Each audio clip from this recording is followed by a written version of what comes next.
재미에 죽고 재미에 사는 시집과 그림책을 동시에 소개하는 팟캐스트 재미 중독자 청취자 여러분 안녕하세요. 저는 빛도. 저는 이책. 저는 피비입니다. 우와. 안녕하세요. 안녕하세요. 우리 진짜 오랜만에 보죠. 맞아요. 2주 만에 보죠. 2주가 너무 오랜만인가요? 오랜만이죠. 왜냐면 이책님 머리도 또 자르시고 네, 여름이어서 잘랐습니다. 안경테 바꿨죠? 안경테는 안 바꿨어요. 쏘리. 뭔가 변해 보이나 봐요. 네. 피비님 어떻게 지내셨어요? 저는 아주 죽다 살아났습니다. 공부할 게 너무 많았어가지고 그쵸. 사실 미리 안 해놔서 그 밀린 양을 공부하느라고 아주 온몸에 진액이 다 빠지는 듯한 느낌을 받았습니다. 어머머머. 근데 피비님이래. 빅터님은 락 페스티벌 가시고. 저도 죽을 뻔했어요. 인천 펜타포트 락 페스티벌 토요일 일요일 불태우고 왔습니다. 이틀이나 가셨다고. 네. 하. 근데 너무 부러워. 가서 저 재미 중독자 이제 게스트로 나오신 네네. 징징이님, 네. 히트님, 네.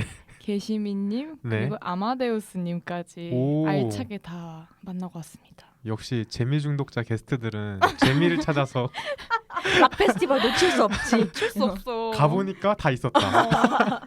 그런 느낌? 너도 나도? 너도? 야 나도. 맞아요. 근데 네. 그날 진짜로 제 지인들도 거기에 간 사람들이 너무 많더라고요. 맞아. 너무 핫했어요. 이채님이랑 저만 안 갔어요. 맞아요. 저는 선약이 있었고. 그러니까 제가 제안했는데 맞아요. 네. 못 갔어요. 아쉬웠습니다. 아쉽네요. 네. 좀 뜬금없긴 한데 두 분은 영화 자주 보세요? 저 진짜 뜬금없네요. 네. 저는 영화 좋아합니다. 저는 그 스트레스 받을 때 혼자 영화관 가서 영화 보는 거 좋아해요. 혼자 영화관. 네, 혼영. 요즘엔 넷플릭스나 OTT 서비스도 있는데 영화관을 가는 걸 좋아하세요? 영화관 가는 거 좋아하는 것 같아요. 왜냐하면 OTT로 봐도 좋거든요. 네. 근데 그런 약간 집중이 좀 덜 되는 것 같아서 저는 되게 사운드가 빵빵한 걸 되게 좋아하거든요. 맞아요. 네, 그렇습니다. 영화관 가면은 사운드 빵빵하니까 현장감 있죠. 네. 피비님은요? 저는 영화 자체는 되게 좋아하는데 네. 그 요즘은 영화를 잘 못 보겠더라고요. 제 집중력이 그 2시간을 못 버티고 계속 중지를 눌러요. 그 OTT 같은 걸로 보면. 그래서 맞아요. 영화관을 잘 안 가게 되더라고요. 저도 그래요. 저도 지금 뇌가 쇼츠에 절여져가지고 저도 쇼츠에 절여져가지고 지금 쇼츠에 중독이어서 저 유튜브 영상도 2배속으로 보거든요. 2배속으로 봐요? 네네. 그런 사람들 진짜 있더라. 2배속으로 그 보는 사람. 목소리가 들리나요? 무슨 얘기를 하는지? 목소리 되게 잘 들려요. 2배속으로? 전 2배속으로는 힘들더라고요. 약간 저는 그 개그를 쳐도 그 리듬이 중요한데 맞아. 2배속으로 하면은 개그 리듬이 약간 제가 못 즐기는 것 같아서 그래서 2배속으로 보다가 개그가 나왔는데 웃기면은 다시 돌려봐요. 정배속으로 해가지고. 집요하시네요. 네, 집요한 편입니다. 저도 요즘엔 영화를 잘 못 봤는데 최근에 이제 영화를 봐야 할 일이 생겨서 영화를 보러 갔는데 제가 생각해 보니까 메가박스에 3년 만에 갔더라고요. 진짜요? 네, 메가박스 CGV 이런데 3년 만에 가서 그 변한 환경에 너무 놀랐습니다. 일단 자리가 되게 넓어지고 칸막이가 생기고. 칸막이가 있어요? 네, 메가박스엔 칸막이가 있던데요. 그래서 옆에 사람이랑 약간 좀 옆에 사람 얼굴이 잘 안 보이는. 약간 근데 특별관 가신 거 아니에요? 저희 비싼 집 데 앞에 가신 거 있는 아니에요? 메가박스는 그런 거 없는데. 그런가요? 네. 제가 특별한 데 갔던 네, 건가요? 그럴 수도 있어요. 관마다 다 약간 스타일이 다르니까. 그래서 좋더라고요. 약간 걱정했는데 옆에 사람이 있어서 왜냐면 좀 팔걸이도 같이 써야 되고 귀찮잖아요. 묘하게 쟁탈전 하시나요? 약간 그래서 그랬는데 뭐 칸막이도 있고 자리도 좀 넓어진 것 같아서 좋았는데 16,000원이어서 너무 비싸죠. 저도 깜짝 놀랐어요. 깜짝 놀랐어. 나 때는 나 때는 7,000원이었던 것 같은데 맞아, 너무 그래서 비싸졌어. 8,000원, 7,000원에 봤던 것 같은데 2배가. 그래서 요즘에는 그냥 할인권 풀리면 아예 사나요. 그게 경제적일 수 있겠네요. 맞아. 근데 15,000원 저도 15,000원에 봤거든요. 네, 너무 심한 것 같아요. 약간 그쵸. 문화생활 장벽이 너무 높아져 버린. 그러니까요. 언제 이렇게 비싸졌는지. 근데 보면 예전에 7, 8천 원이었잖아요. 근데 네. 아예 요즘 물가가 좀 너무 오른 것 같아요. 예전에는 한 끼 밥 먹을 때 7, 8천 원이면 충분했는데 요즘 그냥 밥 한 끼 먹으면 11,000원? 맞아요. 12,000원? 그런 식으로 높아지니까 뭔가 영화관의 그런 티켓 값도 올라간 것 같고. 그래서 좀 놀라웠다. 약간 문명을 새롭게 만난 느낌이었어요. 놀람의 연속이셨군요. 놀람의 연속이었어요. 영화를 보기 전에 영화관에 놀랐다. 저는 근데 영화관을 잘 안 가는 이유가 네. 러닝 타임이 좀 길잖아요. 네네. 근데 제가 한번 그 해운대 아시죠? 영화 아시나요? 아, 네, 영화 알아요. 해운대. 그 쓰나미 오는 거. 네, 쓰나미 오는 거. 그거 봤을 때 중간에 제가 화장실이 너무 가고 싶은 거예요. 네네. 근데 계속 쓰나미가 올 것 같아서 못 가겠는 거예요. 아, 쓰나미 올 때를 봐야 되는데. 그 영화의 핵심은 쓰나미인데 자꾸 음. 쓰나미가 올 것 같은데 저는 화장실 가고 싶으니까 그래서 계속 참았어요. 그래서 왜 참으셨어요? 아니 그래도 쓰나미가 올 것 같아서 계속 쓰나미 지금 올 것 같은데 쓰나미가 오고 가자 계속 참다가 아주 큰일 날 뻔했거든요. 본인한테 쓰나미가 올 뻔했거든요. 네네. 그래서 그 이후로 약간 트라우마 생겨가지고 그렇구나. 영화관 가기 전에 꼭 화장실을 여러 번 가고 아, 그쵸. 그리고 꼭 그렇게 여러 번 가도 중간에 꼭 마렵더라고요. 아 진짜요? 네, 그래서 뭔가 영화관에 가려면 좀 큰 결심을 하고 가게 되는. 전 되게 그 엄청 몰입을 하게 돼서 가고 싶은 것도 있고 막 보는 것 같아요. 저는 그래서 영화 볼 때 뭐 먹는 것도 별로 안 좋아해요. 아, 그러면 그냥 영화만 봐야 돼. 약간. 물만 가져가시는. 제로 콜라를 사옵니다. 그 와중에 건강 제로 콜라. 생각하시네요. 생각해야죠. 맞아요. 저도 커피나 이런 거 옛날에는 들고 다녔는데 영화관에 그 화장실 이슈 때문에 몇 번 고생한 걸 그렇구나. 화장실 경험이 중요해요. 있어서. 네, 저도 맞아. 커피는 안 들고 뭐 한 페트병 물 요 정도 그 정도만 챙겨가는 것 같습니다. 다들 팝콘은 안 드시나요? 팝콘 먹죠. 근데 다른 사람 같이 갔을 때 주로 먹는 것 같아요. 혼영 할 때는 좀 잘 안 먹는. 저도. 카라멜 팝콘 파신가요? 저 카라멜 팝콘파예요. 당연히 카라멜 팝콘이죠. 혹시 저는 약간 소금. 오 마이 갓. 근데 카라멜이 조금 먹어도 저는 괜찮다. 맛있다. 카라멜 맛있다. 하지만 그것만 계속 먹기에는 좀 달지 않나. 그 카라멜 제일 좋아하세요, 피비님은? 네, 저 카라멜 많이 묻혀져 있을수록 좋아해요. 달면 달수록. 골라 먹거든요. 그냥 소금 팝콘은 취급하지 않죠. 저도 카라멜을 좋아하긴 하는데 돌고 돌아서 다시 소금이더라고. 이게 약간 오늘 안 질리는 맛. 저도 그 두 개를 항상 고민한답니다. 섞어주세요. 괜찮은데 섞어주는 거. 그럼 주제 소개로 넘어가 볼까요?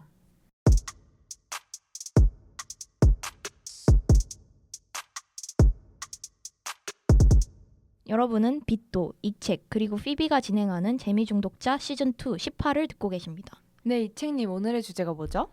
네, 오늘의 주제는 헤어질 결심입니다. 지난 드라이브 마이카 편을 이어서 또 영화 제목으로 주제를 가져와 봤는데요. 지난 5월 제75회 칸 국제영화제에서 감독상을 받아 개봉하기 전부터 화제에 있었던 영화죠. 박찬욱 감독의 헤어질 결심에서 가져와 봤습니다. 영화 헤어질 결심은 산 정상에서 추락한 한 남자의 사망 사건을 중심으로 담당 형사 해준과 사망자의 아내 설애가 만나게 되면서 벌어지는 멜로, 서스펜스, 드라마 장르의 영화인데요. 사실 이번 회차가 재미중독자 시즌2의 마지막 회차이기도 하고 그리고 빛도님이 특히 인상적으로 보신 영화라고 해서 오늘은 영화 얘기도 하면서 헤어짐에 대한 이야기도 해보는 게 어떨까 해서 가져오게 되었습니다. 저 여쭤보고 싶은 거 여쭤봐도 돼요? 네. 다들 어느 영화관에서 보셨어요? 저는 아까 말했듯이 메가박스에서 봤습니다. 어디 메가박스? 저는 지역까지 네, 말하나요? 그게 궁금합니다. 저는 목동 메가박스에서 봤습니다. 저 목동 CGV에서 봤습니다. 저는 용산 CGV에서 봤습니다. 좋은 데서 보셨네요. 네. 용산 CGV. 요즘에 그 용포프라는 말이 있던데. 네, 그게 뭔가요? 용산 4DX 프라임석의 줄임말이에요. 그래서 CGV 같은 경우는 뒤에는 가격이 다르잖아요. 맞아, 프라임 맞아. 가격을 받잖아요. 그래서 4DX 프라임으로 용산에서 봐야지 진짜 영화를 본 거다. 그래서 용포프 하더라고요. 아 그렇구나. 맞아. 요즘 그런 영화에 진심인 분들이 더 많아지셔가지고. 네, 이칭님, 피비님 그럼 두 분 다 영화를 보신 거죠? 네, 헤어질 결심 어떠셨어요? 되게 습하던데요. 비 오는 날에 보면 딱 좋을 영화 진짜. 저 심지어 그날 심야 영화로 비 오는 날 봤거든요. 너무 좋아. 혼자 갔는데 저 너무 영화 보는 내 습해가지고, 그리고 약간 그 거기서 해준 역할 나오는 박해일 배우가 되게 깨끗하고 젠틀하고 되게 댄디한 형사로 나오잖아요. 그런데 영화 자체가 습해서 그런지 그 박해일 배우의 얼굴만 봐도 너무 습한 거예요. 약간 진짜로? 그 보습이 잘 돼 있는 얼굴 같은 느낌? 아. 그 톤이 되게 미묘하더라고요. 예전에 드라이브 마이 카를 봤을 땐 좀 건조한 느낌이었거든요. 사람들의 얼굴도 그렇고 맞아. 뭐 그런 것도 그렇고, 오히려 그 영화가 더 여름에 계절이 가까웠을 텐데 이 영화는 오히려 겨울에 더 가까운데도 습했어요 저는. 그래서 되게 지금이랑 잘 어울린다. 약간 그게 일단 첫 인상이었습니다. 피비님은 어떠셨어요? 저도 이게 두 분이 이제 보라고 하셨잖아요. 네. 그리고 심지어 이책님이 보라고 한 번 더 언지를 주셨잖아요. 네. 제가 잊었을까 봐. 혹시 잊었을까 봐. 네. 저는 어제 봤거든요. 혼자 보셨어요? 네, 혼자 가서 봤는데 그래서 진짜 혼자 보니까 확실히 몰입이 엄청 잘 되더라고요. 맞아요. 사실 딱 앉았는데 옆 테이블이래. 옆 좌석에서 네. 오징어를 좀 드시고 계시는데 그 음. 냄새가 엄청 강렬해서 먹고 약간, 싶었나요? 네, 먹고 싶었어요. 약간 집중이 안 되겠는데 했는데 시작하자마자 너무 집중이 잘 돼서 우선 오랜만에 되게 집중해서 하나의 컨텐츠를 봐서 좋았고요. 그리고 영화 자체는 되게 카메라 구도나 맞아. 뭐 앵글이나 그런 장면들 표현한 게 진짜 좀 신박했죠. 네, 신선하고 진짜 잘 짜여져 있다라는 게 느껴져서 아, 이게 왜 상을 받았는지 알 것 같다 이렇게 느꼈어요. 맞아요. 이게 예를 들면 막 핸드폰 화면을 보고 있으면 그 핸드폰 화면에서 주인공을 보는 시선으로의 막 맞아. 구도도 나오고 그러잖아요. 그래서 오, 되게 새롭다 이러면서 봤던 것 같아요. 그리고 막 애플워치 막 이런 연도 막 되게 신세대적이잖아요. 아, 맞아요. 어플 같은 거 그리고 되게 그래서 이 21세기의 영화란 근데 세련됐어. 너무. 맞아요. 되게 노련한 게 느껴져요. 되게 박찬욱 감독 영화 많이 보셨나요? 전 너무 좋아요. 너무 좋아하세요? 저 광팬이에요. 아, 광팬이시죠? 네. 근데 박찬욱 감독 영화 같은 느낌이 확실히 들고, 그런 좀 고전적인 느낌이 들면서 뭔가 90년대스러운 느낌이 들면서 동시에 약간 사용하는 도구나 그런 말들은 되게 바로 2022년 맞아. 같아서 되게 새로웠어요. 그리고 대사가 되게 좋더라고요. 그렇죠. 네. 대사가 맞아요. 약간 사실 저는 박찬욱 감독님을 잘은 모르거든요. 네. 영화 같은 거를 보기는 했지만 유명한 것들만 주로 봤고 근데 사실 맨 처음에 감독상을 받았다길래 약간 혹시 약간 어려운 영화이면 어떡하지? 이런 생각을 했거든요. 네네. 근데 너무 재밌는 거예요. 대사 같은 거나 그쵸. 중간중간에 그 누구지? 고경표 배우님 맞아요. 너무 웃기잖아요. 귀여워. 너무 큐트해. 그래서 그쵸. 와, 내가 약간 편견을 이 칸 영화제에 대한 편견을 갖고 있었구나 그렇게 생각했습니다. 너무 재밌게 봤어요. 아, 그렇군요. 지금 빗두님이 너무 흐뭇하게 너무 좋아. 너무 좋아. 말씀을 못 잇고 계시는데, 빗두님 더 얘기하실 거 있나요, 영화에 대해서? 영화? 어떤 게 좋으셨어요? 특히? 저는 지금까지 본 영화 중에서 되게 야했다고 생각해요. 아하. 오, 29금이다. 야했다고요? 아하. 너무 야했어. 어떤 점에서 야하셨죠? 그 네네. 뭔가의 저는 이걸 말해도 되는지 모르겠는데 네. 가장 너무 야하다라고 느낀 게 그 박해일 배우가 네. 탕웨이 배우 이제 같이 뭔가 설에게. 설에게 같이 이걸 뭐라고 하죠? 방에 들어가가지고 면담 같은 거 하면서 수사하잖아요. 그리고 네, 초밥을 맞아요. 먹잖아요. 초밥 먹죠. 다 먹고 양치질 하라고 칫솔 치약을 딱 꺼내주잖아요. 네네. 근데 그 칫솔 치약의 색감과 각이 잡혀 있는 것과 그걸 딱 이러는데 너무 너무 저만 그런가요? 뭐야? 약간 거기서 진짜 박찬욱이 진짜 완전 배운 변태다 다들 그러잖아요. 맞아요. 그거부터 그렇고 초밥을 다 먹고 착착착착 치우는 그런 호흡과 명장면이죠. 그냥 네 거기선 진짜로 그 부인분과의 정사씬 있는데 그거 빼고 다 했어요. 진짜 그건 아무 느낌도 안 그냥 로봇 같은데. 전 그것도 꽤나 야하다고 생각하고 아니 봤는데. 그거는 하나도 아니하고 아니죠. 진짜 그 분위기랑 호흡이랑 그 권총신 기억나시나요? 권총신이 벨트를 풀는 것 줄 알았는데 사실 권총 빼는 그거. 그래서 미쳤다 하고 잔기술 같은 게 들어갔죠. 네 하고 뭔가 전 그때 깜짝 놀랐어요. 어머 뭐 하는 거야? 이러면서, 어머.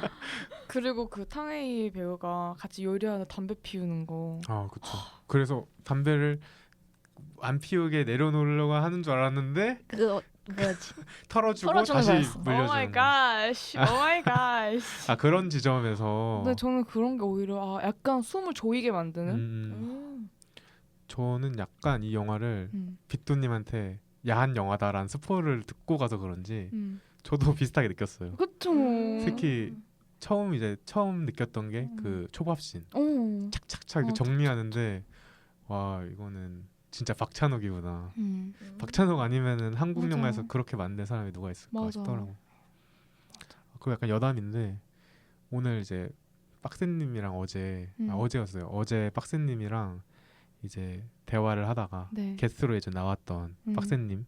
근데 빡센님이 한테 제가 오늘 헤어질 결심을 봤다 이번 주에 그랬더니 되게 신나하면서 그분도 박찬욱 감독 맞아요. 좋아하시잖아요. 5시간도 얘기할 수 있다. 맞아. 그래서 사실 오늘 오라고 했거든요. 왜 안 왔어? 그래서 진짜 손바닥 맞아야 돼. 왜 안 오셨어요? 왜 녹음으로 혼내시죠? 손바닥 맞아야 돼. 그런데 내일은 올 수 있는데 오늘은 못 온다고. 아쉽네요. 그래서 아쉽다. 아쉽다고. 저 내일도 시간 되는데. 내일 만날 걸 그랬나요? 그러니까요. 그러게 아쉽네요. 그래서 뭐 그런 나중에 또 빡센님이랑 같이 박찬욱 영화 특집을 해도 재밌겠다. 너무 좋을 것 같아. 너무 좋을 것 같아. 네. 저 요즘 감정이 약간 과잉이거든요. 과해. 진짜 너무 좋을 것 같아 진짜. 네, 좋습니다. 그런 날을 기대해 봅니다. 네. 그래서 약간 영화 얘기를 조금 깊게 해보면은 이 영화가 사실 2부로 돼 있잖아요. 그래서 1부에서는 배경이 부산인가요? 그 네. 부산에서 처음에 그 산 정상에서 떨어진 남자를 그 수사하는 혜준이 설에 그 떨어진 남자의 아내인 설애를 만나서 수사하는 과정에서 약간의 그런 사랑 같은 마음이 그 나오고 사실 이 혜준은 그 롱디 부부라고 하나요? 주말 부부인데 사실 불륜을 하는 거죠. 그래서 그런 관계를 가지다가 이제 그 사건을 끝낼 쯤에 이 사람을 그냥 어느 날 갑자기 헤어질 결심을 하고 떠나게 되잖아요, 설애를. 그런데 나중에 이포라는 가상의 공간에서 1년 뒤에 이 둘이 다시 만나게 되죠. 근데 그때 만나서 이 설애가 하는 이야기는 자기는 당신 떠날 때부터 사랑이 시작됐다 이런 얘기를 하잖아요.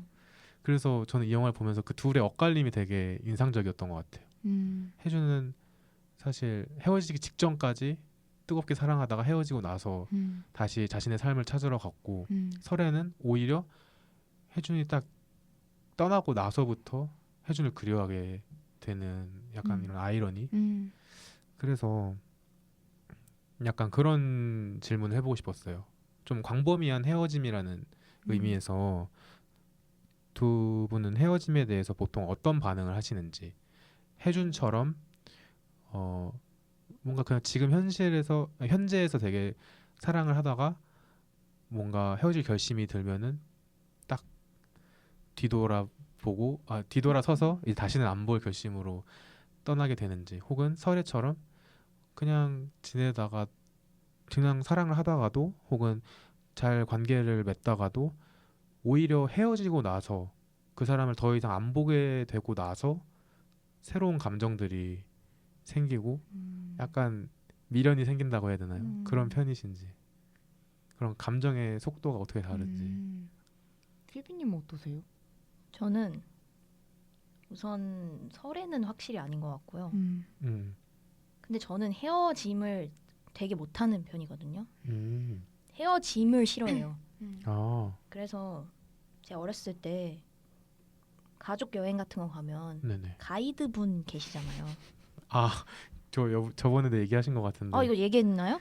가이드분이랑 헤어지기 싫으셨다고? 네, 저 네. 여행의 마지막이 되면 꼭 헤어져야 되는데 저 그러면 정말 울적하게 집에 왔거든요. 공항에서부터 그 집에 올 때까지 계속 가이드분을 생각하면서 다시는 못 만나겠지? 이러면서 너무 아쉽다. 그쵸. 그럴 정도로 헤어짐을 잘 못하는 편인데 그래서 애초에 어떤 뭐 친구든 연인이든 네. 헤어지겠다는 생각을 잘 안 하는 편이고요. 근데 막상 헤어지고 나면 썰이처럼 막 생각이 나고 그러진 않아요. 하지만 그 전 과정을 되게 힘들어하죠. 근데 바로 안 보고 생각이 아예 안 나는 건 아닌데 그래도 좀 안 나는 편인 것 같긴 해요. 설에 같진 않아요, 확실히. 오히려 그냥 헤어지는 일을 잘 안 만들려고 하는 편. 그쵸. 헤어짐이 두렵기 때문에. 네, 헤어지는 거 싫어하기 때문에 웬만하면 잘 헤어지려고 하지 않죠. 그리고 약간 관계 고통은 헤어지기 직전에 다 충분히 느껴버리고 헤어지고 나서는 그냥 오히려 해소되는 느낌. 네, 네. 그러시군요. 빗도님은요? 너무 똑같아요. 완전 똑같아요. 저는 헤어지는 걸 두려워해요. 누군가와 뭔가 연이 끊긴다라는 게 그리고 그걸 끊어내고 뭔가 그런 아쉬움과 미련이 저는 되게 두렵거든요. 네. 근데 막상 저도 헤어지면 뒤도 안 돌아보고 약간 있는 편이긴 해요. 네네. 근데 저는 헤어질 결심을 하는 게 정말 되게 어려워하는 편이고 이게 저도 약간 정이 많아서 그런 걸 수도 있고 애초에 뭔가 상태 변화 일어나는 걸 별로 안 좋아해서 그런 걸 수도 있을 것 같아요. 그 혜준이 그 명대사 중에 하나가 네. 슬픔이 파도처럼 덮치는 사람이 있는가 하면 물에 잉크가 퍼지듯이 서서히 물드는 사람도 있는 거야 라고 말하는 게 있잖아요. 맞아요. 근데 저는 약간 슬픔이 파도처럼 좀 덮치는 스타일 대신 썰물처럼 금방 빠지는 스타일.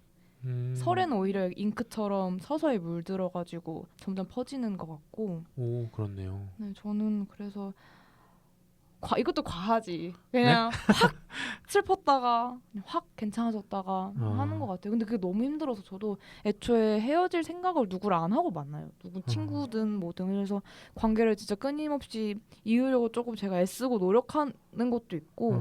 근데 사실 요즘 그렇게까지 할 필요가 있나라고 싶기도 한데 네, 그렇습니다. 이츠님 어떠신가요? 저도 헤어짐에 대해서는 헤어짐을 두려워하지 않는 사람이 있을까요? 헤어짐은 좀 두렵고 왜냐면 불확실하잖아요. 그래서 좀 피하려고 하는 편인데 저는 이렇게 두 개로 본다면은 약간 잉크처럼 번지는 편인 것 같아요. 역시 항상 이렇게 나뉘어. 그러니까. 저는 그러니까 저는 좀 강한 감정을 잘 안 느끼는 편이에요. 뭔가 한순간 막 이렇게 고통스러워졌다가 이렇게 빠져나간다고 하셨잖아요, 빗도님이. 근데 저는 그런 것보다는 좀 그냥 어느 정도의 감정을 좀 조절하는 편이거든요. 그래서 약간 오히려 그래서 감정이 좀 늦을 때도 있고 그리고 좀 감정의 여운이 길게 가기도 하는 것 같아요. 그러니까 뭐 어쨌든 이 현대 사회 살아가려면은 뒤도 안 돌아보고 가야 되긴 하는데 헤어질 결심을 하게 되면은 다시는 안 보게 되는데 그래도 약간 은은하게 계속 남는 듯한 그런 느낌이 있습니다. 근데 저는 약간 욕심일 수 있는데 네. 저는 약간 뒤도 안 돌아보고 기억을 안 나지만 누군가는 저를 은은하게 기억해줬으면 좋겠어요. 인연이 크게 사람이 정말 욕심이네요. 완전 욕심이죠. 잠도 못 자고 막. 아니 그 정도까지는 아니야. 그냥 여기 주인공처럼. 길 가다 그냥 생각나고 음. 그냥 그 정도의 사람이면 너무 좋겠다. 맞다. 길 가는 생각나서 막 알려주면 어떡해요? 뭘 알려줘요? 길 가다 생각났다 막 문자로. 아 좋죠 그러면. 아 그런 식으로 알게 되는 거 원하시는 거예요? 아니 그러니까 진짜 뭐 사랑 연인적 사랑이 아니더라도 친구나 뭔가 그냥 종종 가끔씩 뜬금없이 어떤 친구가 아 오늘 갑자기 너 생각이 너무 나서 연락을 했어. 그럼 너무 감동이잖아요. 아 맞아요. 네, 저는 그런 게 그래서 저도 되게 그런 생각이 나면 사실 생각이 났네 하고 그냥 말잖아요. 근데 저도 요즘은 좀 표현을 해요. 오. 갑자기 너 생각이 나서 카톡 해봤어. 잘 지내? 약간 이런 식으로. 저 그거 되게 잘해요. 너무 좋아. 그러니까 꿈에 나와도 꼭 표현이 얘기해 그래요? 주거든요. 꿈에 너가 유튜버로 나왔어. 이러면서 진짜 한 4년 동안 얘기 안 한 친구한테 내가 꿈에 꿈을 꿨는데 너가 유튜버로 나와가지고 내가 너 유튜버 도와주는 꿈을 꿨어. 뭐 너무 근데 뭐 귀여워. 그러고 나서 또 다시 한 번 더 만나기도 하고 맞아 맞아. 좋더라고요. 오, 신기하네요. 그렇다고 꿈을 지어낸 건 아니고요. 진짜 꿈을 꿨어요. 그렇죠. 네. 맞아. 오. 맞아요. 저 가끔 문득 생각나는 경우가 있어요. 다시는 안 볼 것 같고 어쩌다가 이렇게 삶의 바운더리가 달라져서 헤어지는 경우도 있고 그냥 진짜 헤어질 결심을 하고 안 보는 경우도 있잖아요. 근데 안 보던 사람이 떠오를 때가 있죠. 근데 다들 헤어질 결심을 하고 안 보게 된 경우도 있어요? 근데 저는 왕왕 있었던 거. 왕왕 있어요? 있어요? 저는 헤어질 결심? 아 그래서 저도 이 단어를 이번에 대본을 쓰면서 되게 신기했어요. 헤어짐이면 헤어짐이지 헤어질 결심은 뭔가. 아 근데 저는 약간 네. 되게 진짜 고민 많이 해봤거든요. 네네. 어떻게 보면 사랑 얘기잖아요. 맞아요. 근데 이게 사랑할 결심이 아니라 헤어질 결심인 이유가 뭔가 만남이 있으면 헤어짐이 너무 당연한 거잖아요. 그래서 누군가를 진짜 사랑에 빠지고 그 사람을 사랑하려면 이 사람과 헤어져서 힘들 각오도 할 결심을 하고 사랑을 하는 것 같다라는 생각이 든 거예요. 그래서 결국 사랑할 결심이 헤어질 결심이랑 이퀄 아닐까? 라는 생각이 들더라고요. 좋아하는 사람과 이별을 하고 이런 것들 겪으면서 헤어진다라는 거는 너무 당연한 거다라는 걸 이제 알게 됐거든요. 누군가랑 깊은 관계를 맺지만 정말 사별을 할 수도 있는 거고 누군가랑 아니면 정말 바운더리가 달라져서 만나지 않는 걸 수도 있을 거고 뭐 새로운 사람이 생겨서 안 만날 수도 있는 거고 근데 이런 헤어짐이라는 굉장히 힘든 감정을 뭔가 겪을 수 있으면 감안해도 나는 이 사람이랑 지금 너무 사랑을 할 거다라고 결정하는 것 자체가 굉장히 사랑이라는 느낌이 갑자기 드는 거예요. 그러면서 아 진짜 박찬욱 감독 제목부터 미쳤다 이런 생각을 했습니다. 네. 맞아요. 그 뉘앙스가 진짜 오묘해요. 헤어질 결심. 단어 선택을 되게 잘하는 것 같아요. 저는 그 붕괴 그 단어도 되게 마음에 들었거든요. 마침내. 마침내 붕괴. 그 이야기가 있더라고요. 이게 무슨 상을 네. 더 못 받은 이유가 이 설에는 외국인이어서 되게 어색하게 마침내라고 말을 하잖아요. 되게 그 문어체로. 맞아요. 근데 이게 번역이 이게 안 사는 거예요. 번역에서는 파이널리라고 되어 있는데 그 뭔가 그 문어체의 어색한지만 뭔가의 그런 미련과 애정이 담긴 그 뉘앙스를 번역을 하기가 너무 힘들어가지고 아마 더 상을 많이 못한 게 아닐까라고 좀 아쉬워하는 분들도 있더라고요. 마침내. 그렇죠. 언어가 되게 그 중요한 영화였죠. 통역기도 많이 사용하고. 맞아. 그거 있잖아요. 그 두 사람이 한 사람은 중국인이고 한 사람은 한국인이니까 언어가 안 통하는데 중요한 말을 할 때 중국어로 얘기를 하는데 맞아. 저는 한국인이니까 그 통역기가 나오기까지의 그 잠깐의 맞아. 시간 동안 도대체 이 사람이 무슨 이야기를 한 걸까? 그게 되게 영화 묘미더라고요. 꼭 중요한 얘기는 한 번 뜸들이고 얘기하는. 맞아. 되게 아이러니한 것 같아요. 되게 둘이 엄청 사랑에 빠지는데 소통이 네. 사실은 잘 안 되는 사람인 맞아. 거잖아요. 맞아요. 그런데도 그렇게까지 사랑에 빠지는 거니까. 너무 좋아요. 저 아직도 귀에서 그 막 명대사들이 막 들린답니다. 내가 그렇게 맘 많합니까? 내가 그렇게 나쁩니까? 당연히 성대모사 한 거예요? 네, 성공했어요. 아, 저 그리고 지금 핸드폰 바탕화면 헤어질 결심이에요. 와, 엄청난 진짜. 팬이시네요. 이거 봐봐. 네, 좋습니다. 그러면 저희 이제 헤어질 결심이라는 주제로 이야기를 나눠봤는데요. 이제 메인 코너 책냄새 킁킁으로 넘어가 볼까요? 책냄새 킁킁.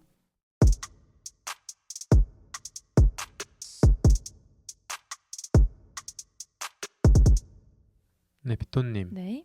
오늘 가져오신 책은 뭔가요? 네, 제가 오늘 가지고 온 그림책은 안나 마리아 고치의 글, 비올레타 로피즈의 그림인 그림책 할머니의 팡도르입니다. 할머니의 팡도르. 그 팡도르라는 빵 있잖아요. 네, 맞아요. 네. 그래서 되게 배고프네요. 네. 할머니의 팡도르는 오후의 소묘라는 출판사에서 출판을 했고 글 작가 안나 마리아 고치와 그림 작가 비올레타 로피즈가 만든 그림책입니다. 네. 이 오후의 소묘라는 출판사는 주로 성인들을 대상으로 하는 그림책을 많이 출판을 하는 편이어서 제가 굉장히 좋아하는 출판사거든요.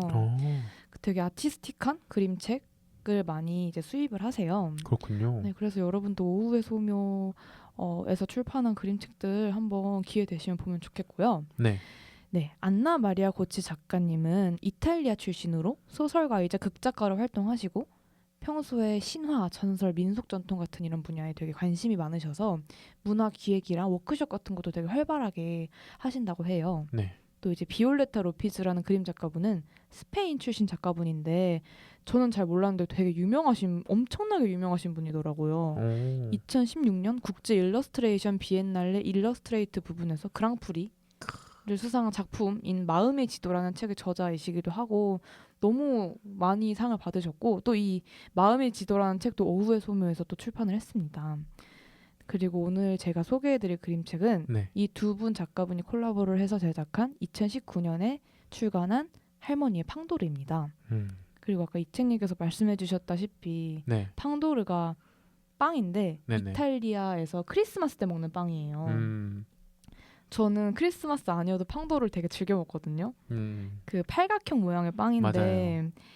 이게 성수동의 어니언이라는 카페에서 시그니처 메뉴예요. 아, 거기 시그니처인가요? 네네. 저 거기 먹어봤어요. 거기 아이싱 슈거가 아주 솔솔 뿌려져 네, 있는 맛있어요. 너무 맛있어요. 그래서 여러분들 중에 이제 팡도를 드시고 싶은 분들은 성수 어니언에 가서 한번 드셔보시길 바랍니다. 네. 네.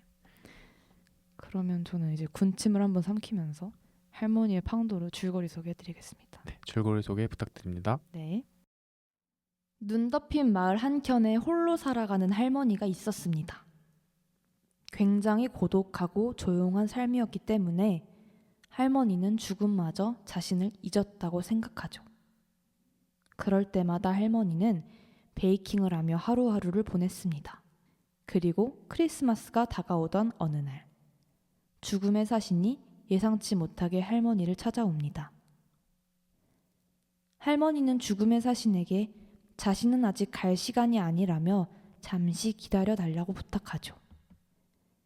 그리고 할머니는 자신이 만들던 팡도르의 달콤한 반죽을 사신에게 맛보게 합니다. 사신은 반죽에 섞인 건포도 조각의 달콤함에 넘어가 일주일 뒤에 다시 찾아오겠다고 합니다. 그리고 방금의 일을 곰곰이 생각하던 사신은 갑자기 화가 치밀었습니다. 사신이 자신의 임무를 완성하지 못한 건 이번이 처음이었거든요. 사신은 분한 마음을 삭히며 사흘 만에 다시 할머니의 외딴 집을 찾아갔습니다. 하지만 이번에도 할머니가 나눠준 달콤한 빵과 누가의 마음이 홀려 사신은 할머니를 데려갈 일정을 계속 미루게 됩니다. 할머니는 크리스마스에 먹을 팡도르를 만들기 위해서는 시간이 필요하다고 말하며 사신에게 계속 다음에 와달라고 부탁하죠. 심지어 할머니는 사신의 검은 옷이 너무 칙칙하다며 예쁜 색색의 옷을 갈아입히기도 합니다. 그리고 마침내 크리스마스가 찾아왔습니다. 사신은 할머니를 또 찾아갑니다.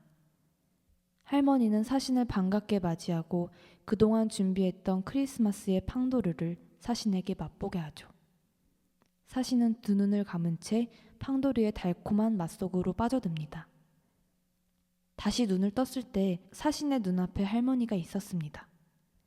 할머니는 핫초코가 든 따뜻한 사발을 사신에게 내밀었습니다.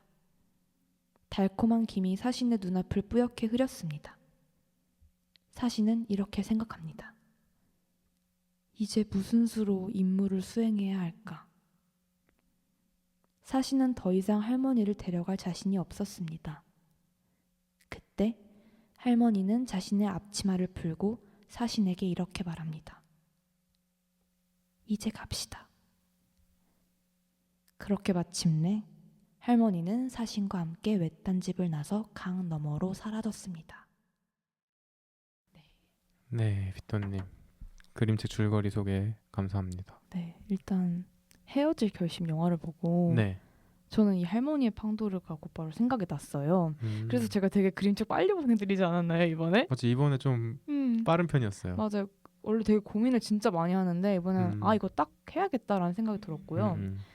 우선 첫 번째로는 이 사신이 계속 할머니를 데려가려고 집에 방문하는데 네. 할머니가 주신 팡도르의 맛에 반해버려가지고 자신의 임무 수행을 못하잖아요. 네네. 뭔가 그게 약간 그 혜준이 설애 때문에 자신의 임무를 다 하지 못한 것에 마음이 붕괴된다고 표현을 하잖아요. 네. 여기서도 되게 그 사신이 자신이 임무를 수행하지 못한 것에 대해서 분해한다라는 표현이 있는데 그게 너무 혜준과 설애 같은 거예요. 그 관계성이. 네네. 그래서 이거 대박인데? 하면서 저는 이 책을 골랐고요. 또 이 그림책에 또 마침내 크리스마스가 왔다라는 그 마침내라는 부사가 또 쓰인 거예요. 그래서 이거 뭐지? 이 헤어질 결심이랑 너무 맞는데? 맞아. 라는 생각이 들었고 또 제가 이별을 하고 굉장히 사무친 감정이 엄청 컸을 때 네. 노들섬에 있는 노들서가에 가서 혼자 책을 읽고 있었어요. 네. 근데 그때 이 책을 처음 제가 발견을 한 거거든요. 그래서 되게 또 애틋했던 것 같고 이 할머니의 팡도르가 그래서 저한테는 약간 이별과 헤어짐과 사랑 이런 키워드랑 또 긴밀하게 연결되어 있어가지고 헤어질 결심 영화를 보고 가지고 오게 되었습니다. 그렇군요. 그러면 누가 혜준이고 누가 설애인가요? 혜준이 사신이죠. 사신. 할머니가 계속 이렇게 괴로워하니까. 혜준은 계속 데려가야 돼. 그러니까 체포해야 돼. 데려가야 돼. 이런 마음이 있는데 뭔가 그 할머니 빵에 홀린 것처럼 설애한테 홀리잖아요. 맞아요. 그래가지고 자신의 임무 수행하지 못한 것에 되게 막 슬퍼하면서도 못하겠어. 이거를 끊지 못하겠어. 그래서 혜준도 결국 그냥 바닷가에 핸드폰을 버리고 숨으라고 말을 하잖아요. 그런 장면들이 뭔가 되게 비슷하다. 관계성이. 네. 사랑이다 이게. 그런 생각이 들었어요. 그 약간 스포일 수도 있는데 그 약간 좀 뒤로 가면은 누구한테 홀린지 모르겠더라고요. 누가 누구한테. 그쵸. 네. 처음에는 이 영화가 아무래도 혜준의 시점으로 시작을 하니까 혜준의 시점으로 계속 보게 되다가 이제 뒤에 가서는 그 뭔가 설애가 뭔가에 홀린 것 같은 맞아. 그런 느낌도 받았습니다. 다들 그림책 어떻게 읽으셨나요? 피비님 어떠셨어요? 우선 그 사신이 계속 그 다음 그 음식에 반해서 계속 못 잡잖아요. 좀 귀여웠어요. 그쵸, 귀엽죠. 되게 그리고 팡도르 먹고 싶었고요.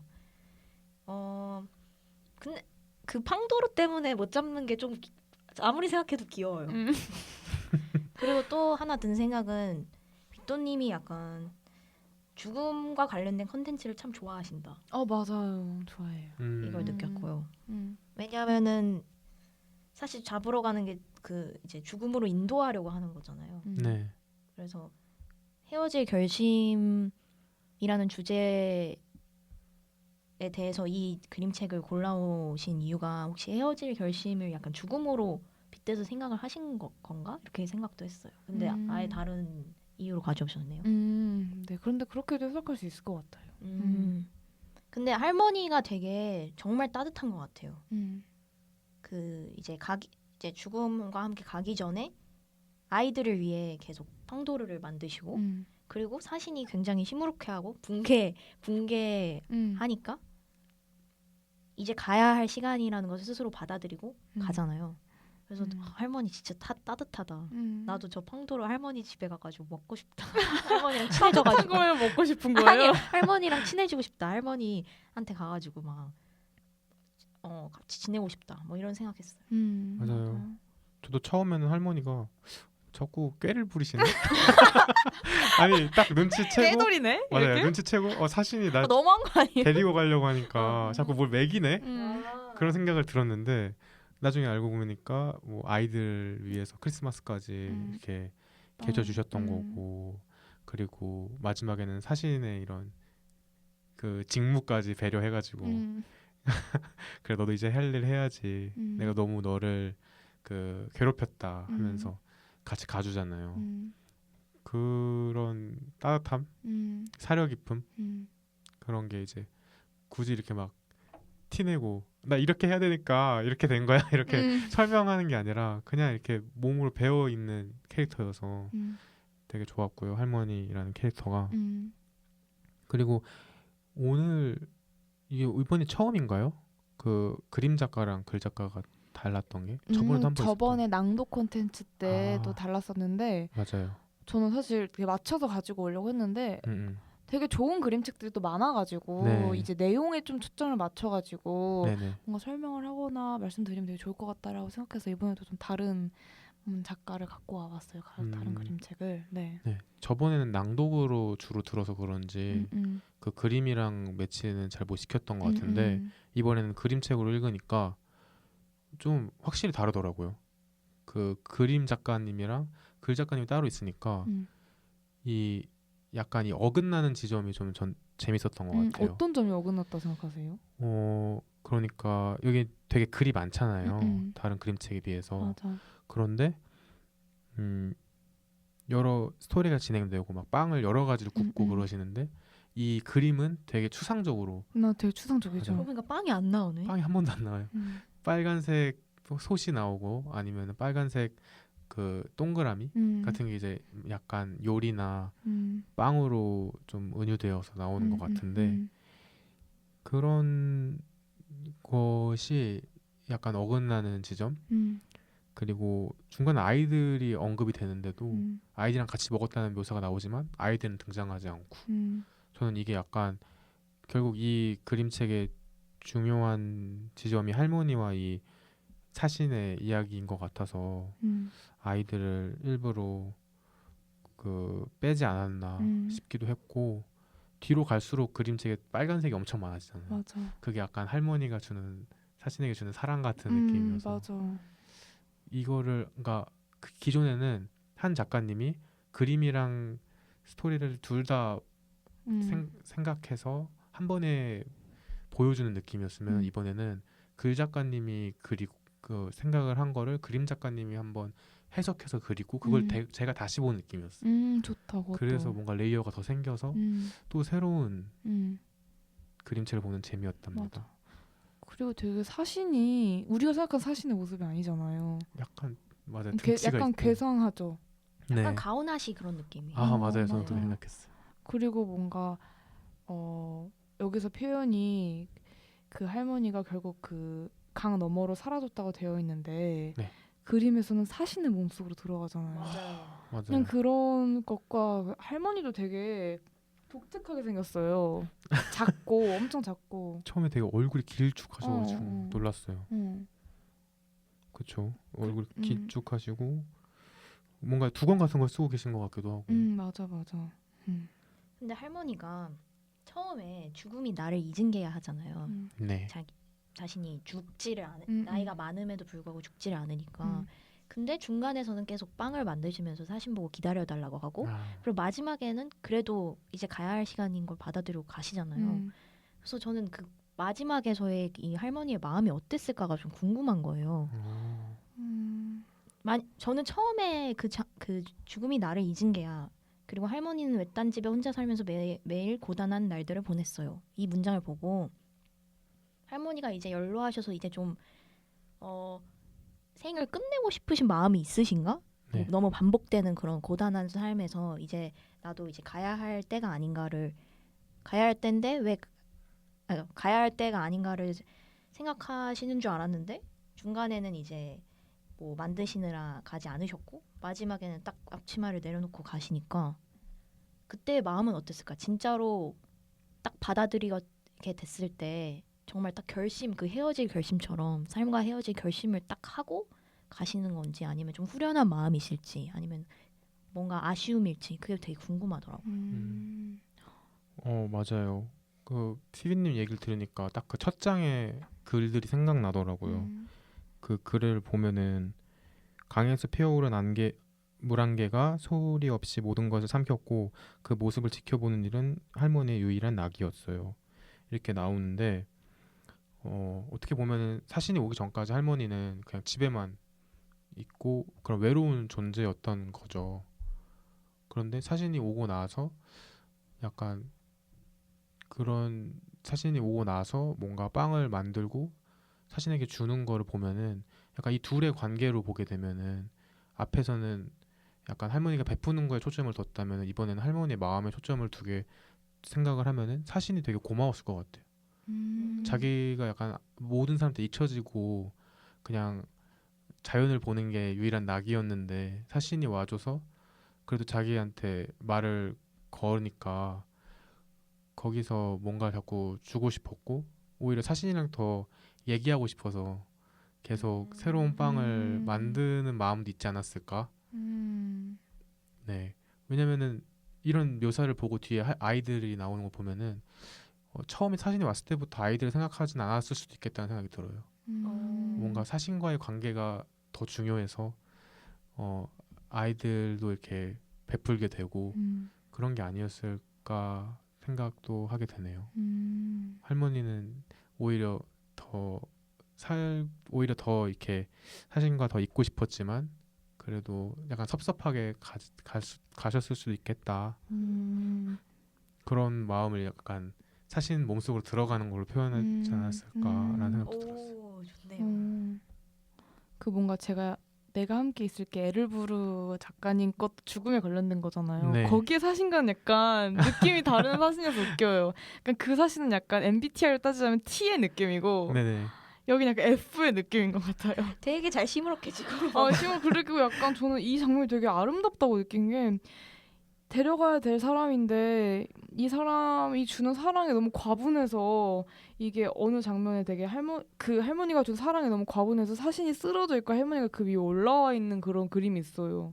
근데 저는 되게 뭉클한 건 아닌데 되게 벅찼어요 가슴이. 그래서 이게 뭔가의 그런 무한한 사랑에 대한 걸 한번 다시 생각해보게 된 것 같고, 그렇죠. 네, 그럼 그림책 소개는 여기까지 하고 시집 소개로 넘어가 볼까요?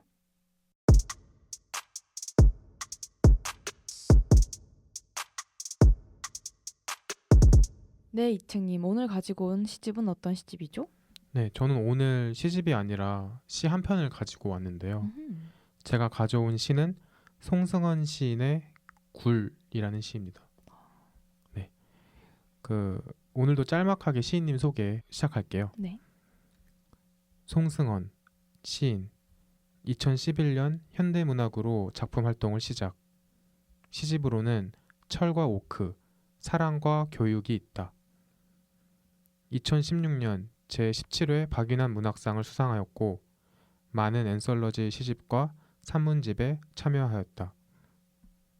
최신작으로는 출판사 봄날의 책에서 직업에 대한 산문집 직업전선을 출간하였으며 출판사 아침달에서 큐레이터이자 책방지기로 일하고 있다. 네, 이런 시인님이신데요. 저는 개인적으로 송승헌 시인님의 시를 참 좋아해요. 왜냐하면 언어가 되게 좀 이따가 읽어드리면 아시겠지만 언어가 되게 명징하고 좀 건조한데 그런데 또 시를 읽고 있으면 몸이 좀 이완되는 기분이에요. 힘이 좀 축 빠지면서 그래 사는 게 뭐 다른 게 있나. 요가 같은 느낌이군요. 예, 약간 명상하는 듯한. 그래서 참 좋아요. 그리고 또 되게 날카로운 중얼거림 같은 시로 느껴져요. 그래서 계속 시를 보면은 왜 중얼중얼 하시는데 그게 그 문장이 저한테 와서 좀 오래 남는 경우가 많은 것 같아요. 저도 이번에 영화를 보면서 헤어질 결심을 보면서 뭐 여러 가지가 다 좋았지만 결국에 남는 건 그 제목인 헤어질 결심이라는 단어가 좀 오래 남을 것 같더라고요. 그래서 뭔가 좀 그런 이미지랑도 비슷해서 송승헌 시인님의 시가 떠올랐고 또 딱 비토님이랑 비슷해요. 저도 이번에 좀 쉽게 골랐던 것 같아요. 영화를 보니까 나 이걸 갖고 가야겠다 생각이 들었습니다. 다들 헤어질 결심을 하고 사시는군요. 너무 쉬운 주제였어요. 너무 쉬워. 헤어짐? 너무 쉽다. 일상이다. 일상이다. 네. 네, 그러면 시 낭독 부탁드릴게요. 굴, 송승헌. 상자 안에 귤이 가득합니다. 귤은 앓고 나은 사람의 얼굴처럼 얼거 있습니다. 여름의 태풍을 맞아 그렇게 되었다는 이야기가 적혀 있었습니다. 귤 껍질이 참 단단했습니다. 나는 굴을 깊게 파고 들어가 손톱이 망가질 만큼 단단한 귤을 까먹으며 설산을 오르는 사람 이야기를 읽습니다. 그 사람은 설산을 오르다 산사태를 맞아 죽어가게 되는데 죽기 직전에 설녀를 만나 살아나게 됩니다. 설녀를 만났다는 이야기를 어디에서도 하지 않겠다고 맹세한 그는 잠에서 깨듯이 일상으로 돌아옵니다. 교복을 입고 학교에 가고 등굣길에 친구를 만나 설녀를 만난 꿈에 대해 이야기하고 그러다 그만 설녀가 있는 설산으로 돌아오고 마는 겨울산이 반복되는 그런 이야기. 죽지도 살지도 않고 죽기 직전으로 계속해서 되돌아오는 그런 이야기입니다. 나는 어쩐지 그 이야기에 매혹되어 읽은 이야기를 읽고 또 읽습니다. 굴 안에 온기가 식어 굴 밖으로 나오니 눈이 참 많이도 내리고 있었네요. 나는 외투 주머니 깊은 곳에서 귤을 꺼냈습니다. 굴 속에서 오래 지낸 탓인지 영영 단단할 것만 같던 귤 껍질은 물러 있었습니다. 하얀 버짐 같은 곰팡이도 피어 있었습니다. 나는 설산을 올라가며 설녀를 만나는 사람 이야기를 생각합니다. 나는 질병 같던 지난 여름을 생각합니다. 아프고 난 뒤로는 잠이 조금 줄었고 영영 나를 괴롭힐 것 같던 악몽도 더는 꾸지 않게 되었습니다. 이제 이야기는 됐고 그만 살아가야 합니다. 네, 어떠셨나요?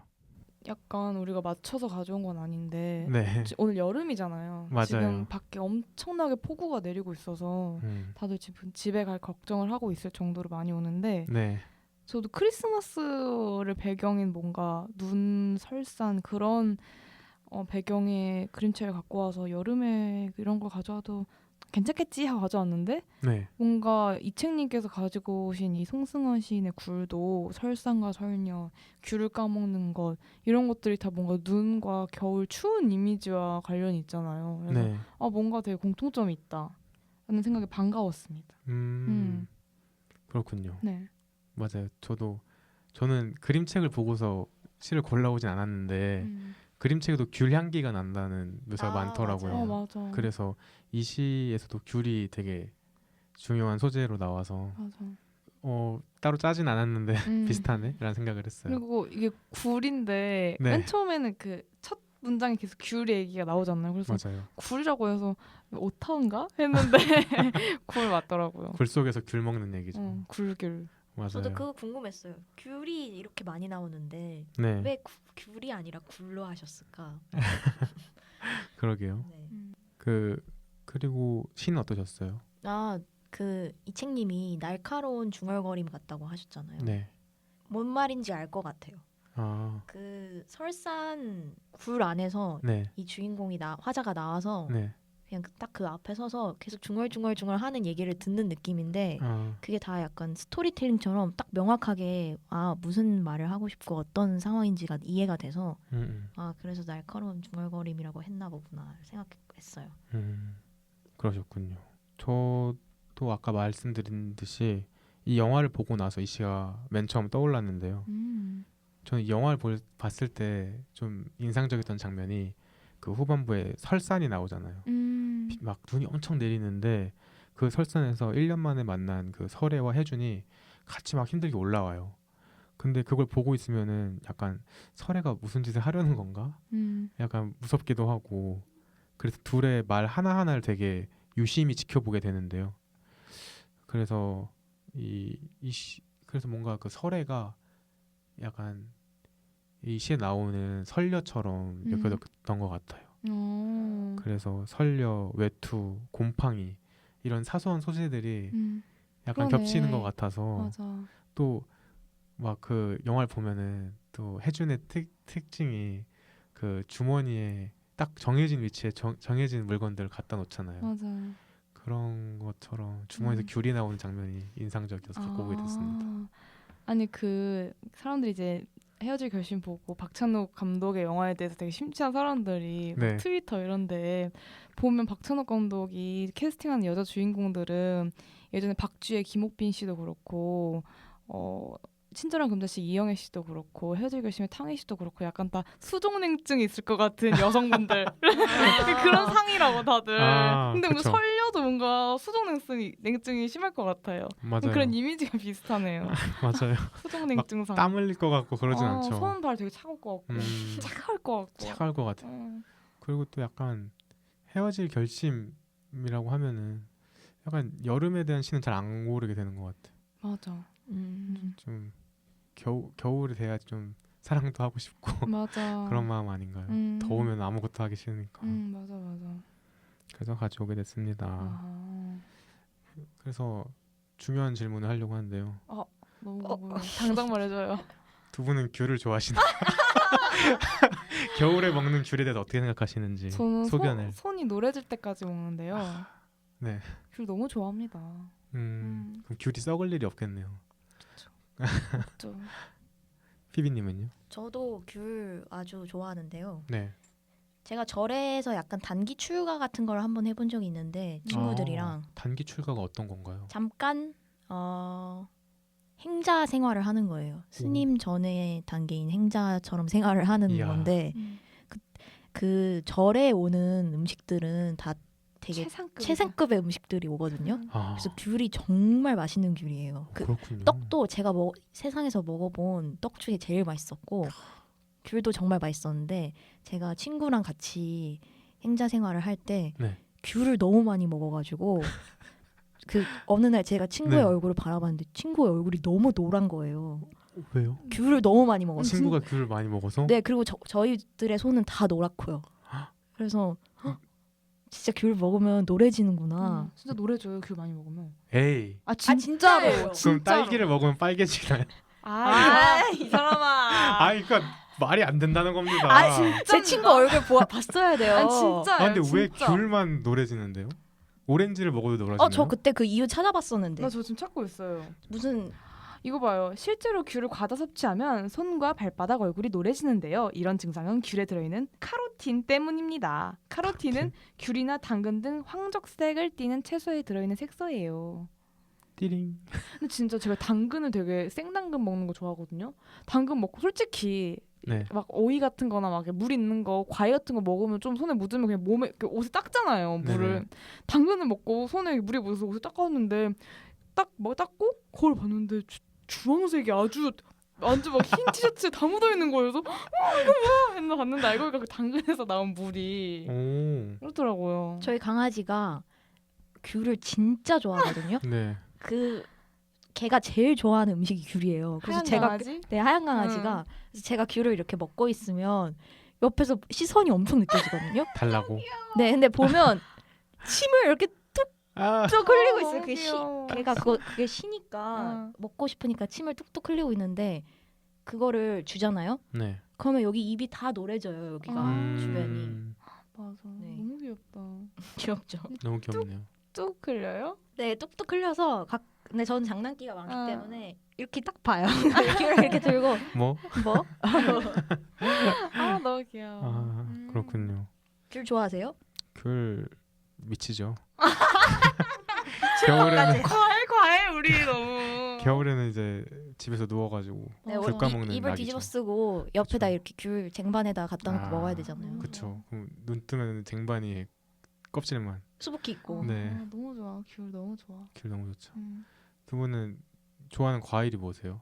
요즘에 뭐 많이 드세요? 저는 수박이요? 네, 또 언제 저 바꾸셨어요? 핸드폰 케이스를 지금 수박이 프린팅된 걸로 바꿨거든요. 예전에는 계란에 있었던 것 맞아요. 저는 수박을 너무너무 좋아합니다. 근데 전 사실 과일은 다 좋아해요. 싫어하는 과일이 없어요. 그렇군요. 음. 피디님은요? 저는 살구 좋아하고요. 아, 맛있지. 오, 살구. 복숭아, 딱딱한 복숭아 좋아해요. 저도 딱복을 딱복. 좋아하시는군요. 네. 딱복파예요, 저도. 딱복 아하. 좋아해요. 무슨 복파인가요? 저는 물복입니다. 아, 역시 유튜브 맞아. 달력에서. 달려가려 계속. 딱복이 왜 맛있죠? 떡볶 얼마나 맛있는데요. 맛있는데, 진짜. 딱복. 아삭아삭하니. 저한테 물복은 약간 네네. 그러니까 딱복은 진지한 딱 이제 과일의 느낌인데 그냥 물복은 음, 애교 느낌? 애기 어. 그냥 그냥 주면 잘 먹어요. 주면 잘 먹지만 네. 딱복을 더 좋아한다. 그 아까 수박을 좋아한다고 하셨는데 네. 그 수박의 매력은 뭔가요? 특히? 수박의 매력은 일단 시원함. 시원함. 그 물, 약간 그 물. 물기 있는 어. 그런 먹었을 때 그냥 슉한 느낌 있잖아요. 정확해. 슉한 느낌? 하고 저는 무화과도 좋아해요. 아, 저 무화과 무화과 맛있죠. 환장해요, 무화과 아주. 근데 수박이나 무화 같은 거는 여기서 닦으면은 아 맞아, 닦으면 안 되는 것들. 안 되죠. 맞아. 수박 너무 좋아해요. 좀 붉은 계열 좋아하시네요. 이층님 뭐 좋아하세요? 저도 복숭아 좋아하고 근데 요즘에 좀 복숭아를 많이 먹어서 복숭아 맛있겠다. 네. 전 포도를 좋아해요. 맛있죠. 포도가 약간 그거 하나하나 네. 뜯어서 먹는 재미가 있는데 어떻게 이렇게 진짜 먹고 싶게 생겼을까? 가끔 그러니까 너무 놀라워요. 디오니소스가 맨날 포도 달고 있잖아요. 맞아요. 이걸 축복 같은 과일이 있을까? 그런 생각을 합니다. 청포도, 거봉, 그냥 포도 중에 뭐를 제일 좋아하세요? 웬만하면 다 좋아하고요. 네. 다 각자의 매력이 있고요. 그냥 포도는 달고 청포도는 약간 시고 거봉은 더 달잖아요. 근데 지난 계절에는 주로 샤인머스켓을 샤인머스켓 맛있죠. 얼려 먹었던 것 같네요. 또 먹을 줄 알아. 비싸서 못 먹죠 사실. 맞아요. 샤인머스켓. 저도 어쩌다가 먹게 됐는데 너무 맛있더라고요. 저도 청포도, 샤인머스켓, 포도 다 좋아합니다. 근데 이 시는 저는 보면 볼수록 그냥 소재만 비슷한 게 아니라 그 영화랑 되게 비슷한 것 같아요. 내용도 그렇고. 그러니까 좀 은유적으로 되어 있긴 하지만 뭐 교복을 입는다고 학생으로 나오긴 하지만 뭔가 일상으로 돌아온다는 것도 그렇고 약간 해준의 시점에서 본 어떤 묘사 같다는 생각도 들었어요.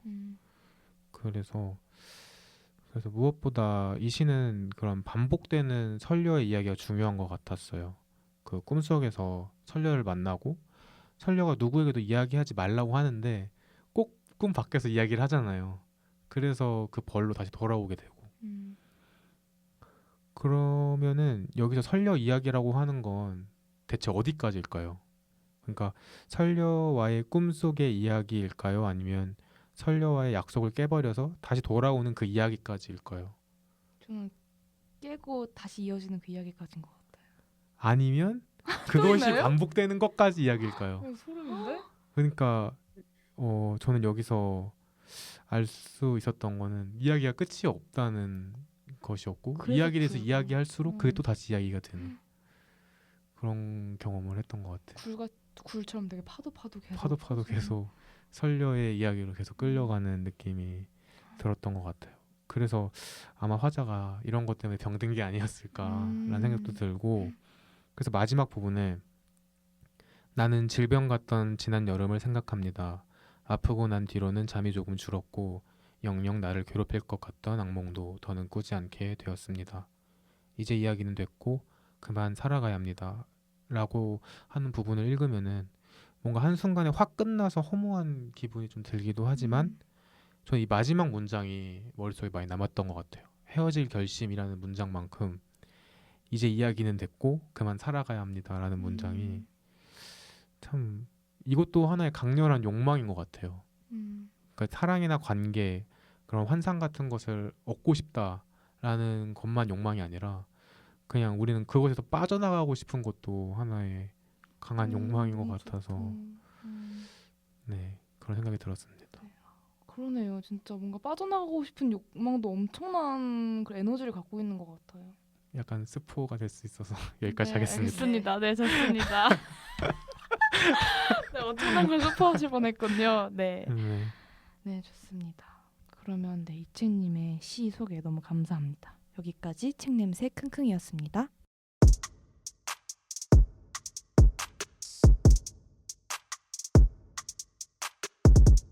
네, 오늘은 헤어질 결심이라는 주제로 이야기를 나눠봤는데요. 심지어 오늘은 시즌 2의 마지막 방송이었죠. 여러분 어떠셨나요? 저는 오늘 왠지 마지막 방송 같지가 않아요. 그래요? 마지막 방송이라고 준비하고 왔긴 했는데 뭔가 더 하고 싶은 이야기가 많고 그래서 빨리 다음에 뵙고 싶네요. 저도 이거 사실 의미가 있을까 시즌 2의 마지막 왜 그러세요? 나름 재정비를 한단 나름 말이에요. 재정비를 우리 하나요? 재정비하고 피비님 불렀잖아요. 아 그렇네요. 다음에는 또 누가 생길지 몰라요. 좋은데요? 저는 빨리 시즌 3 하고 싶다. 그러니까 빨리 되게 더 다채롭게 많이 채워가지고 시즌 3를 하고 싶다는 생각이 들었고 그래서 뭔가 마지막이라고 하는 게 잘 안 와닿아요. 어차피 곧 다시 할 걸 아니까. 맞아. 그래서 마지막 방송보다는 오늘 주제에 대해서 이야기를 할 때 빗도님이 제 옆자리에 앉아 계신데 얼굴이 너무 진심인 거예요. 모든 말을 할 때, 모든 말을 맞아요. 들을 때. 그래서 헤어질 결심이라는 영화를 참 좋아하는구나. 그런 걸 느낄 수 있었던 하길 잘했다. 네, 방송이었습니다. 네, 빗도님은요? 저는 또 감정이 근데 요즘 왜 감정 이런지 모르겠어요. 이제 약간 싱숭생숭해요. 감정이 솟구치지 않으면은 살 수가 없으시군요. 맞아, 저 약간 좀 이상하거든요 요즘.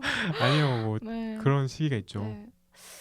근데 저도 사실 그러니까 막 끝나서 슬퍼 이런 게 아니라 어차피 시즌 3 금방 할 거여가지고 좀 더 뭔가 시즌 1을 보완해서 시즌 2를 만들었는데 시즌 2에서도 뭔가 하다 보니까 보완할 점이 생기고 해서 조금 더 나은 모습으로 시즌 3에서 뵙고 싶다라는 생각이 들어서 네, 저도 아쉽지는 않습니다. 우리 이제 금방 다시 시작할 거잖아요. 네. 네. 헤어질 결심 빨리 하고 이제 맞아. 다시 또 만날 결심 하는 거네요. 너무 좋습니다. 맞아요. 네. 그래도 헤어짐은 헤어짐이니까 헤어질 결심을 해봤고요. 맞아. 시즌 2 너무 수고하셨어요, 피비님. 너무 감사합니다. 이번에 시즌 2의 큰 변화는 피비님이 오시는 거였죠. 맞아요. 그래서 방송이 다채로웠던 것 같아요. 사실 게스트분을 많이 안 불렀는데도 맞아. 피비님 오셔서 되게 좋다고 하신 분들이 100이면 100이었습니다. 맞아요. 감사합니다. 단 한 명도 누가 그걸 실패한 적이 앞에서 내가 없어요. 난 싫어 이렇게 말해요. 그렇죠?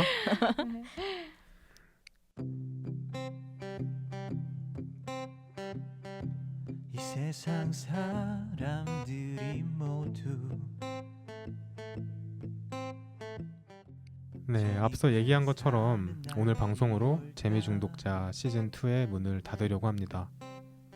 지난 시즌 1 때처럼 빠른 시일 내에 돌아올 테니 그때까지 늦여름 건강하게 잘 보내시길 바라요.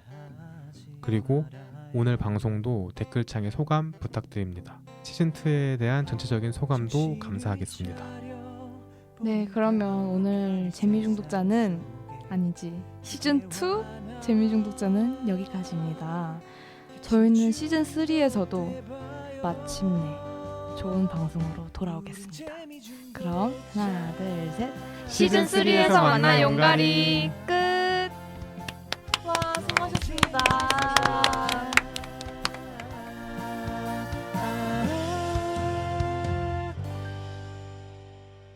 재미에 죽고 재미에 사는 재미중독자입니다.